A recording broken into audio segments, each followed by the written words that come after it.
Student, 12th standard chapter 4 ல exercise 4.2 for that value of x the inequality pi by 2 less than cos inverse of 3x minus pi less than x holds. Okay, holds நமக்கு இந்த இது pi by 2 to pi ல இந்த x value இந்த ஃபங்க்ஷன்ல x value நமக்கு ட்ரூவா இருக்குன்னு check பண்ண சொல்றாங்க. எந்த இன்டர்வல் ஓகேவா, பை பை டூ பைக்கு இன்டர்வல காஸ் இன்வெர்ஸ் ஃபங்க்ஷன்ல இந்த எக்ஸ் வேல்யூக்கு ட்ரூவா இருக்குதுன்னு கேட்குறாங்க. ஓகே, செக் பண்ணி போலாமா?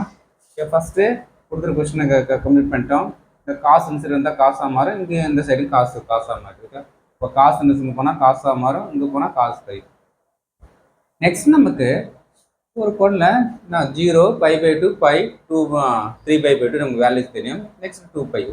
இப்போ நான் ஆல் ஸ்டூடெண்ட் டீச்சர்ஸ் கிளாஸ் எல்லாமும் பாசிட்டிவ், சைனும் அது ரெசிபிள் பாசிட்டிவ், டேனும் காட்டு மட்டும் தான் பாசிட்டிவ், காசும் அது ரெசிபிள் நான் சீக்கிரம் மட்டும் தான் பாசிட்டிவ். ஓகே, ரெமெல்லாம் நெகட்டிவ். ஓகே, இப்போ நெக்ஸ்ட் பை பை டூ என்ன இருக்கும்? காஸ் பை டூனா இந்த இன்டர்வல் செகண்ட் குவார்டர்ல இருக்கும், காஸ் பை டூ எல்லாம் நமக்கு அதே செகண்ட் குவார்டர்ல இருக்கும். அப்போ ரெண்டுமே செகண்ட் குவார்டர்ல இருந்தா இந்த என்ன நமக்கு நெகட்டிவ் டேர்ம்ஸ் இருக்கும். ஏன்னா சைன் மட்டும்தான், சைன் ரெசிபிள் நமக்கு கொசிகன் மட்டும் தான் பாசிட்டிவ், ரெமெல்லாம் நெகட்டிவா இருக்கும். அப்போ சைன் அங்கே காசு வந்தால நெகட்டிவ் மைனஸ் எல்லாத்தையும் போகணும் மைனஸ். இங்கேயும் அதே 180 நெகட்டிவ். ஓகே, ஏன் நெகட்டிவ் போட்ட ரீசன் தெரியுதா? ஏன்னா செகண்ட் குவார்டர்ல சைன் மட்டும் தான் பாசிட்டிவ், அதோட ரெசிப்ரோக்கல் மட்டும் தான் பாசிட்டிவ், கொசிகன் மட்டும் தான் ரெமே நெகட்டிவால மைனஸ் போட்டோம். ஓகே, இப்போ நெக்ஸ்ட் இந்த மைனஸ் எல்லாம் நமக்கு மல்டிப்ளை பண்ணால் நமக்கு இன்இக்வாலிட்டி சேஞ்ச் ஆகும், லெஸ் தான் இருந்தால் கிரேட்டர் மாறிடுச்சு. ஓகேவா? காஸ் பை விட்டு 0 3x minus 1 greater minus 1. இந்த மைனஸ் ஒன்னார் அங்கே கொண்டு போகணும், இந்த சைடு கொண்டு போகணும். இந்த சைடு கொண்டு போகணும் மைனஸ் 1 ப்ளஸ் 1, இங்கே ரெண்டு சைடுமே கொண்டு போகணும், ஒரு சைடு மட்டும் யூஸ் பண்ணுறது.